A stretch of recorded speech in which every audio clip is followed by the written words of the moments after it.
Depo Talk, Depo Talk. Another topic broken down on Depo Talk. Wonder what it could be. Let's check in with Jan and Rosalie. Welcome to Depo Talk with Veritext principals Jan Ballman and Rosalie Kramm.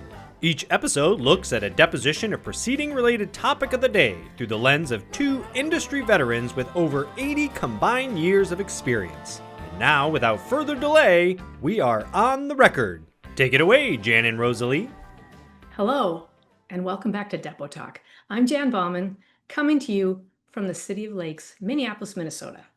And I'm Rosalie Kramm, coming to you from America's finest city, San Diego, California. Rosalie, it's been a bit since we sat down to talk Depo Talk. Yes, Jan, you've been recovering from a sled dog accident that you had while vacationing in Norway. It's good to have you back, but how are you doing? Well, it's definitely good to be back, and I'm definitely doing a lot better. Thank you very much. Well, I know it's been quite a journey, and it's also quite a story. And you and I have talked about some unexpected lessons that have come out of this whole experience of yours, many of which surprisingly can be applied to court reporters. But first, could you just share with us, with everyone, what happened? Absolutely. This is actually the first time I've really talked about it or told the story publicly. And if it's okay, I thought maybe I would actually share some photos just to maybe keep it a little bit more interesting. So let me quickly share my screen for you. I love photos.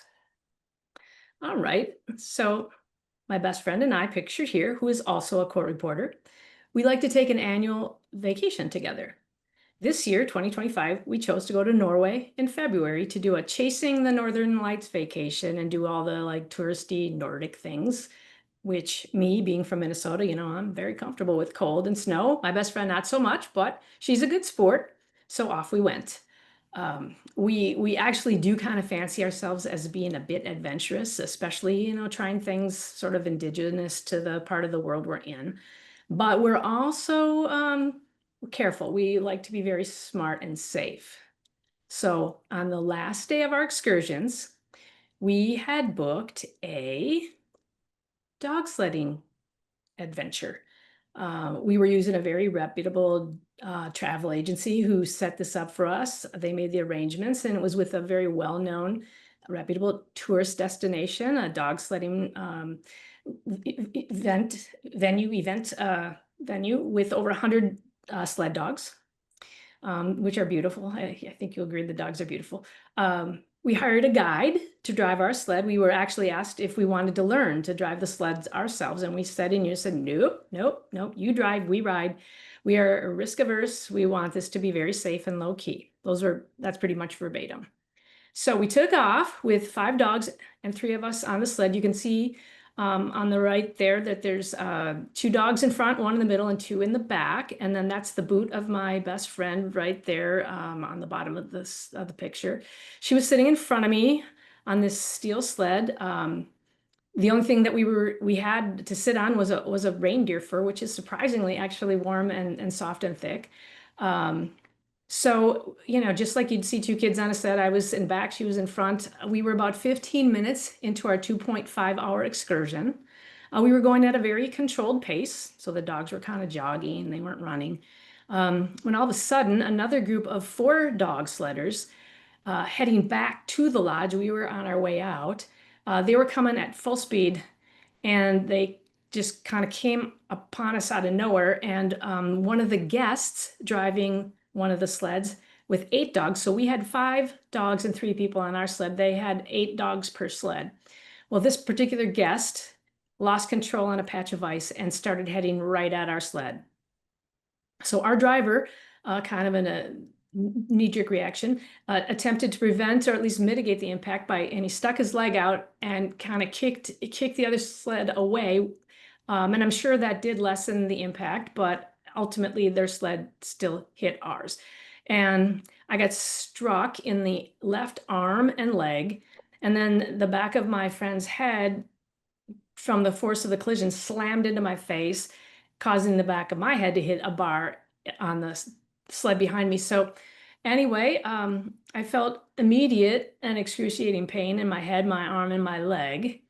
As it all turned out, that was because I had suffered a concussion. I broke my arm. I broke the fibula in my left leg. It became detached from my ankle, and I completely shattered my ankle. Well, unfortunately, there wasn't a medical facility in the area capable of handling these injuries, as we were literally on the Arctic Circle. So we took a 2-hour ambulance ride further north, in fact, to the northernmost inhabited city in the world, which is where the nearest hospital was, in a place called Hammerfest, Norway. And their top orthopedic surgeon took a look at my ankle and advised right away that I should go back to the United States to have the surgeries that I was going to need and to treat this back at home.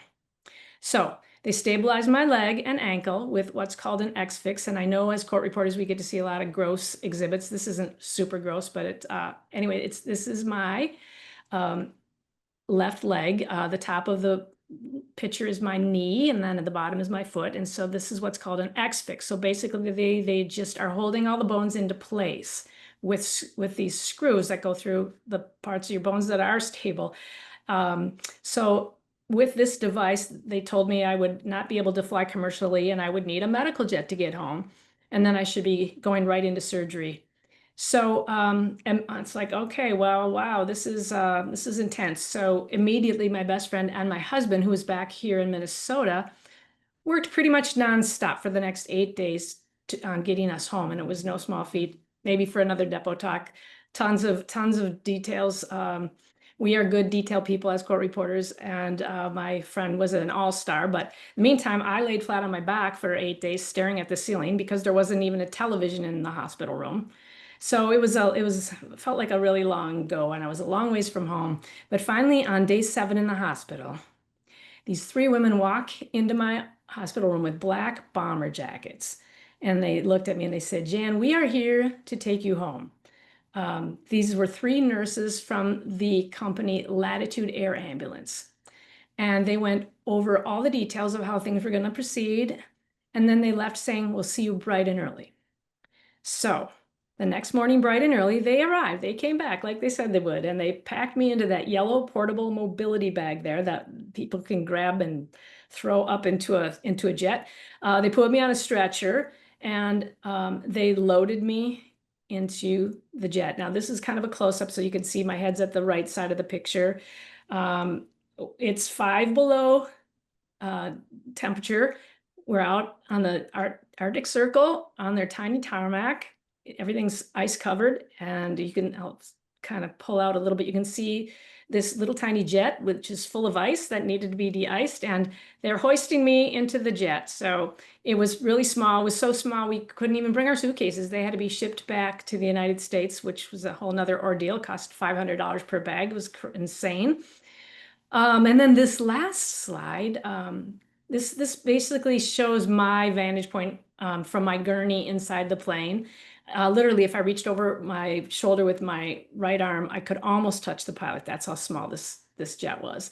And this was my perch for the 11-plus-hour flight back. But the good news was, the silver lining, is that I was reclined and pretty drugged up. So it wasn't too bad of a flight for me, but I wouldn't sign up to do it again anytime soon. But anyway, landed in St. Paul, Minnesota, and they were waiting for me at a level 1 trauma center.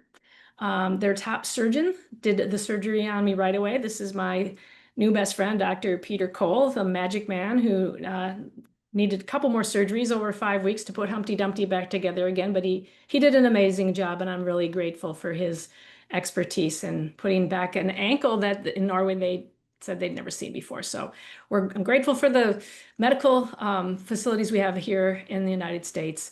And coincidentally, very coincidentally, that just this morning I had a pre-op physical. I'm going to have 3 more surgeries for the price of 1. We're going to have some hardware taken out and do a couple more tweaks next week.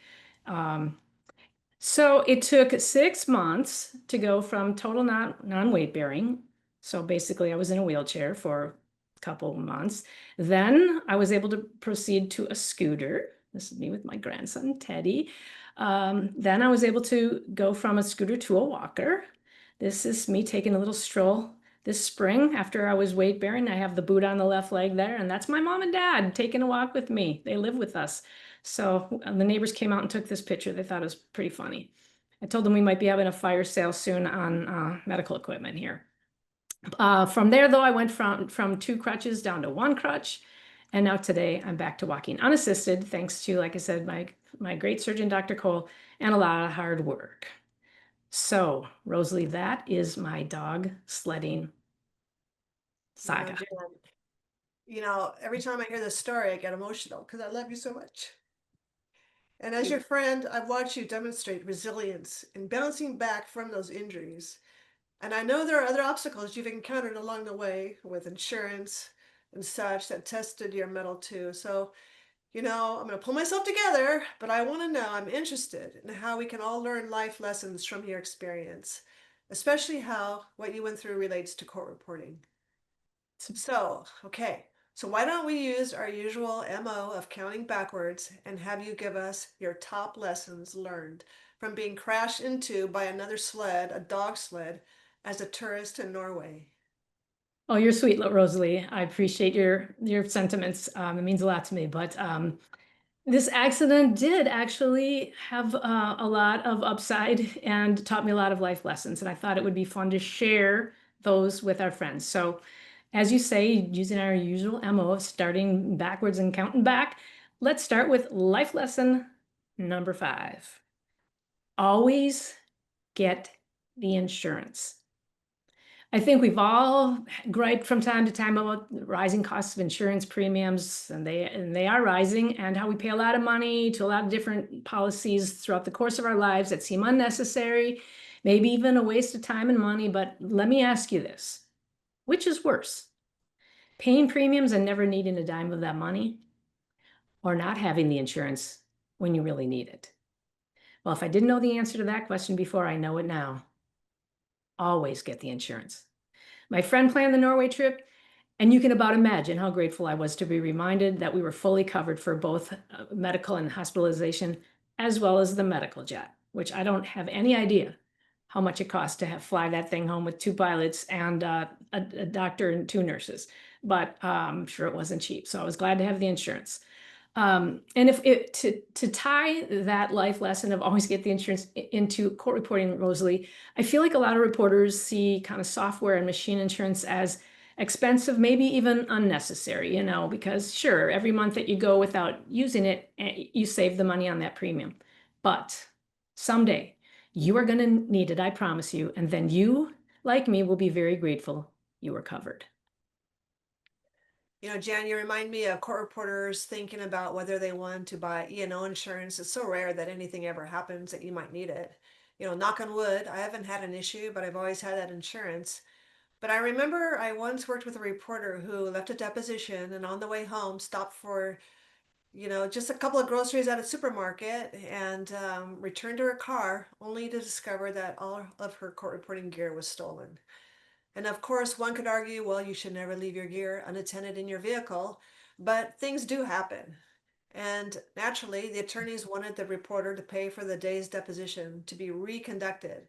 And naturally, it just so happened the witness was a $750 per hour expert. So by the time you add up the attorney's time, the expert's time, the videographer, it was an incredibly expensive day.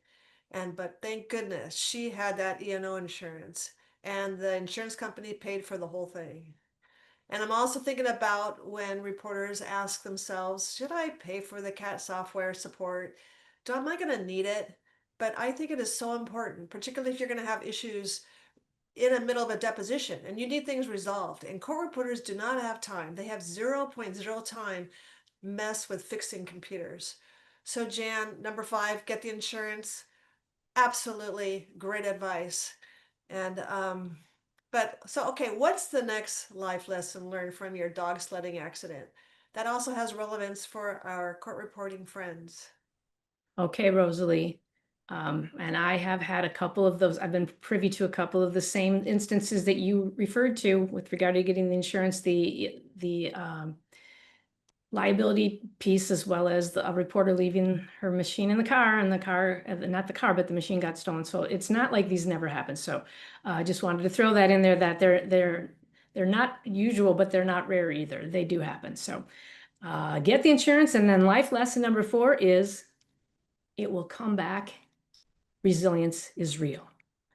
I was actually in decent shape at the time of the accident. I mean, I usually walked about maybe 30 miles a week, and I worked out a little bit, with weights most mornings. But after lying on my back for weeks and then sitting around in a wheelchair while healing and not using my broken left arm or leg for 5 months, it was absolutely astonishing how I lost literally all muscle mass in my limbs, in my left arm and leg, and how fast my body became deconditioned. It was amazing.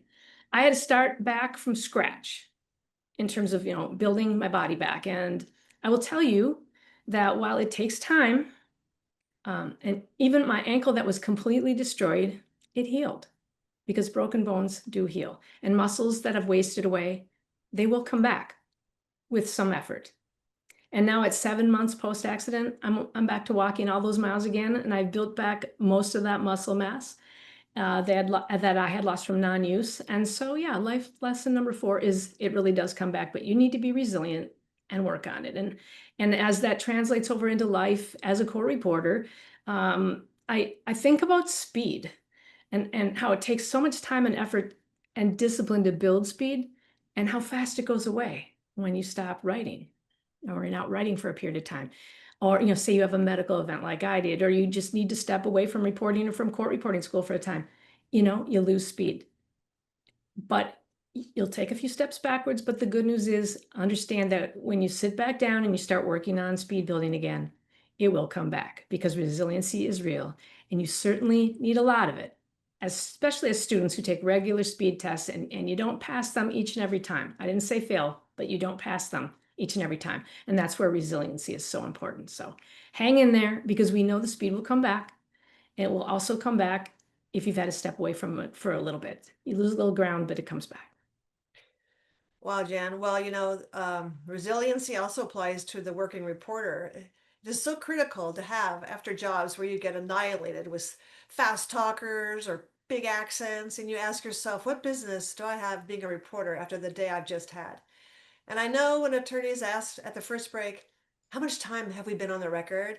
It signals to my brain that I'm going to be sitting here probably for 8 or 9 hours, the 7-hour rule, and sitting in one place and writing 250 to 350 plus pages is mind-boggling. And yet court reporters have the stamina to keep going. It is something we build up as we get more and more experience, and sometimes just putting our heads down or writing like the wind, as I like to say, is all you can do. And I know if I take a couple of weeks off from working and writing, I definitely have to build up my speed again and the rhythm of the speakers. So we are so truly so similar to pro athletes. We did a Depo talk on that a while back, and we made the correlation between court reporters and elite athletes. There's so many of them, and this is another one. I mean, you can't take a beating without, knowing that, okay, I'm getting back up and trying again. So resiliency, it really is real, and it's within all of us. So remember that. So that was number 4. Rosalie, ready for number 3? I can't wait. Come on. Okay, number 3, life lesson number 3 is look for the silver linings. They are there. Even in the worst of circumstances, there are silver linings. And sometimes you just have to be watching for them, because it's human nature to immediately, see all the negative things first. For instance, even though it was a dog sledding accident, I was upset that it happened. It could have been avoided. It was due to someone else's negligence. And now I can't walk for 6 months, or hold my grandbabies, or babysit, or help with, the household duties. Okay, I was okay with that. But the point is, it's easy to, to go right to being upset or sad or feeling sorry for yourself. It's like human nature to always just kind of go there first. But then I started thinking about the silver linings. The accident happened on our last day of vacation. It could have been the first day of vacation, but it was the last day. That would have been a completely different size bummer.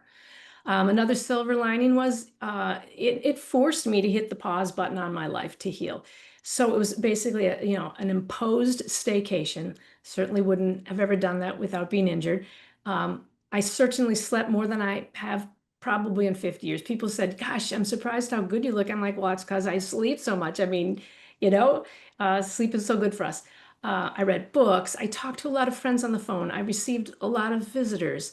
I felt rested and connected and loved as compared to my normal life of kind of running myself ragged all the time, running around, not having much free time for anyone or any of the things I really like to do. So it was definitely a beautiful silver lining in that factor. I lost a little weight. I started targeting new workouts that were going to be specific, certainly to the limbs that needed to be really built. But I started a whole new workout. I started eating like super healthfully.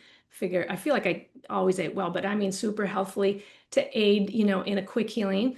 And all of those things made me feel physically so much better. So I think all of those things added up to be silver linings in a bad situation. And I think sometimes things just happen for a reason. We don't always get to know the reason at the time it's happening, but I do think things happen for a reason and there are silver linings. So Rosalie, can you think of any other specific court reporters, silver linings stories out there?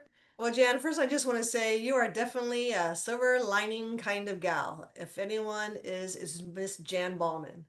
But okay, so let's think. Oh, this is a horrible job.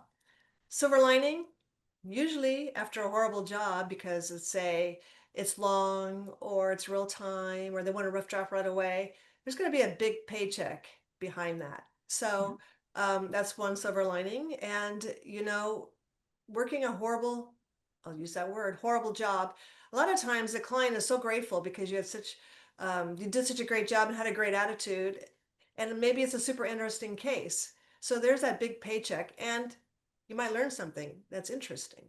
A computer crash, forcing you to buy a new computer, maybe upgrading your software. Hopefully, you have some insurance. But the silver lining is now that you've been forced to do it, you're way more productive. I know when I've had to call support because my, let's say, cat audio is not working, I end up learning a ton of things about the settings in my computer.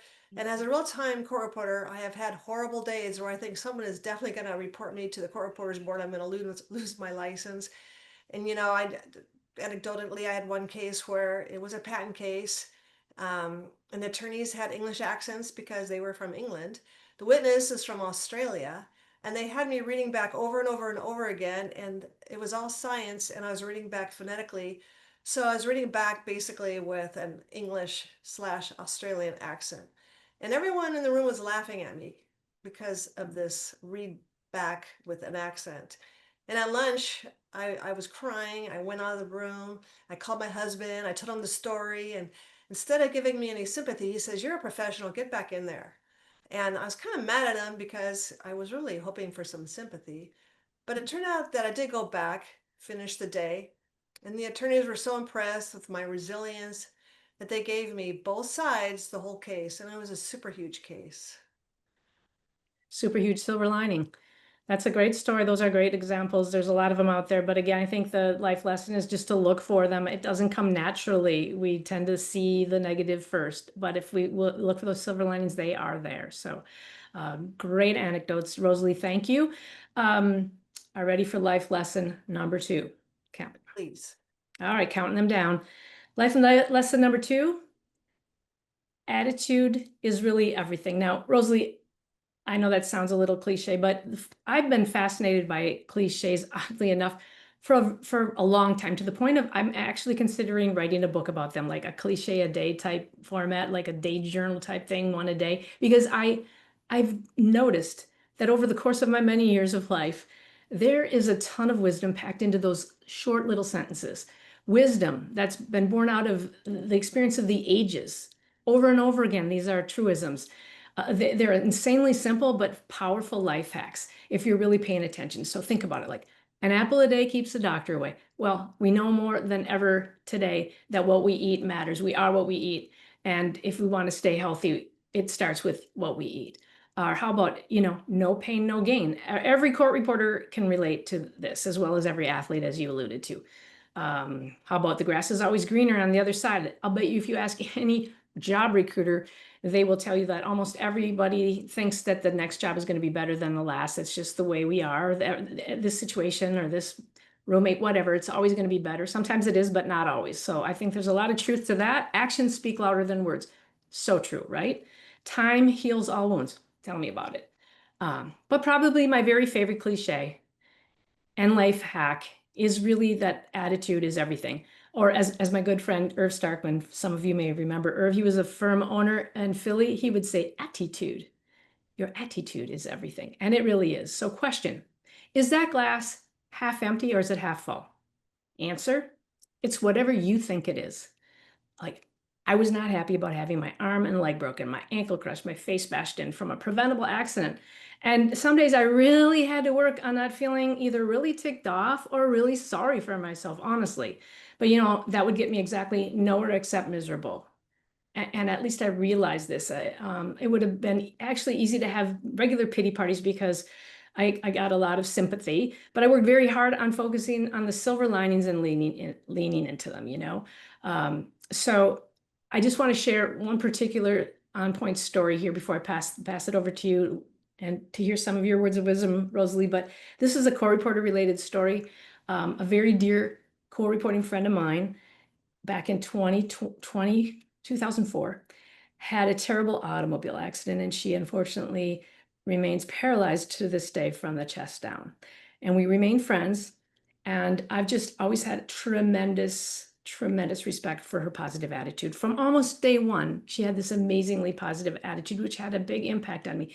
She chose to focus on how fortunate she was that she lived as opposed to and had use of her arms and hands. She'd say to me, lots of people are quads. I'm lucky. I'm only a paraplegic. I mean, how's that for attitude?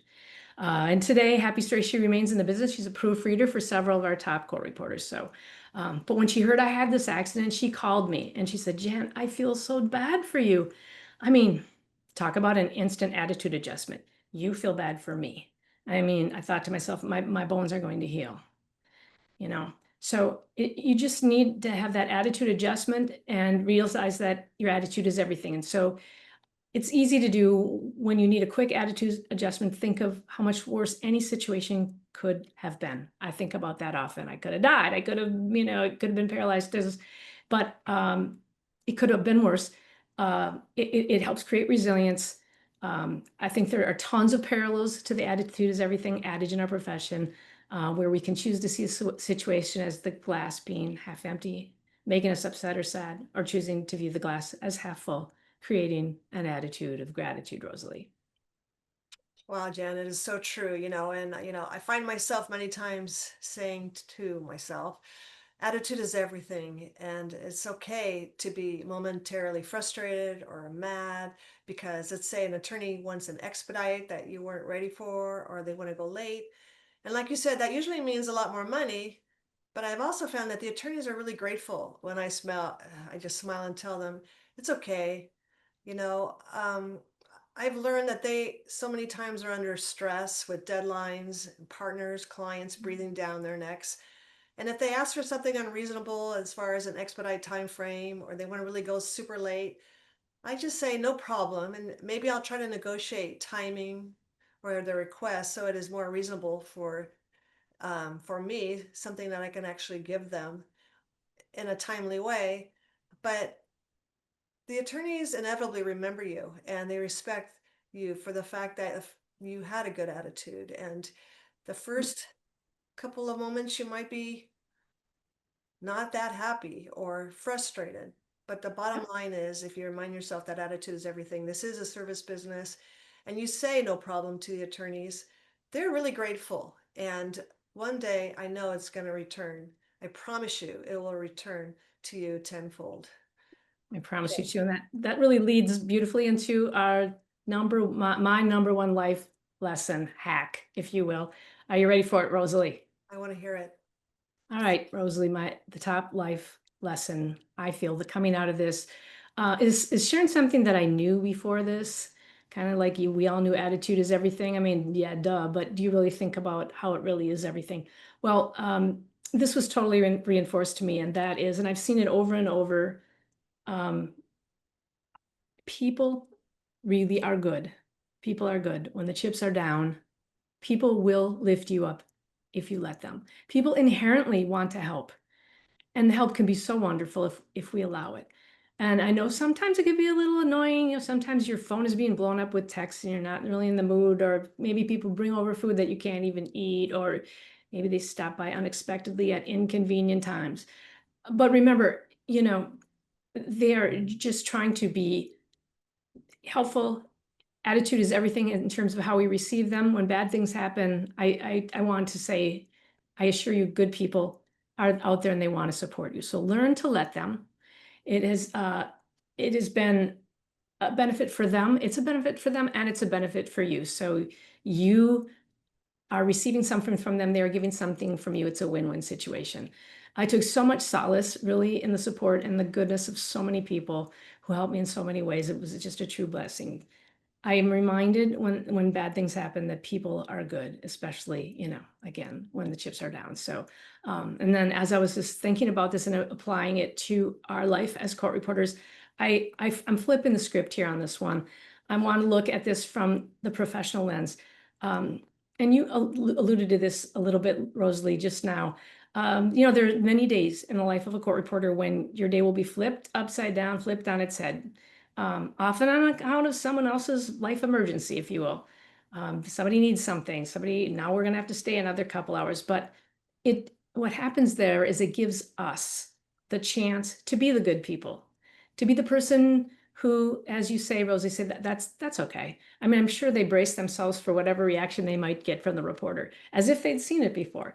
But, I think the person who goes the extra mile cheerfully, be it for your scheduler or for a client, is always appreciated. Be the person who pays attention to the little details. Maybe, have an Advil to offer. Have maybe everybody likes those little lifesaver mints. Throw them out on the table in the afternoon. That's just a thoughtful, nice thing to do. Have a couple extra pairs of cheaters on the table. I mean, there's maybe you heard of somebody who might need a sympathy card or a congratulatory card because they've accomplished something. You've heard that, sitting around the table. Make a note, send that card. There's just so many ways for you to be good people to other people. And I mean that in business. And as you said, Rosalie, it does not go unnoticed. People do notice it. They may not thank you right then and there, but they notice. It will come back around to you, especially if this is something you do regularly. And above all, God knows this world could use a little more good. So look for the good, be the good. I assure you it will not go unnoticed or unrewarded. And Jan, I'm going to tell you one thing. You are one of the best people in the world. You are truly good. And I am so grateful to be your friend. Right And I back just want at to you, my thank friend. you. I just want to thank you for sharing your story and demonstrating how there are so many parallels to our work life as court reporters. And I hope everyone was able to find a takeaway or two that's going to help your job as a court reporter. And may I say one more thing, Jan? Talking Absolutely. about vacations is a bit of a odd segue perhaps, but I think it is really important to take vacations. I know I schedule one every fall in September, October, and it just gives you something to look forward to, something to be excited about, and go somewhere that you're curious about. I think as court reporters, sometimes we work, but we really need to remember to enjoy as well. So that's just a little side takeaway that I wanted to throw in there.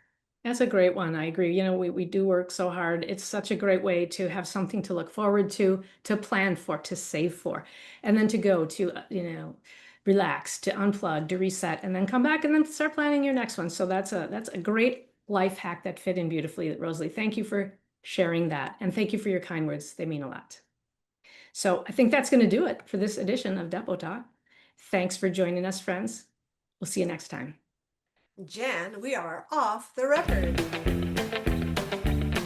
Depo Talk, Depo Talk. Another topic broken down on Depo Talk.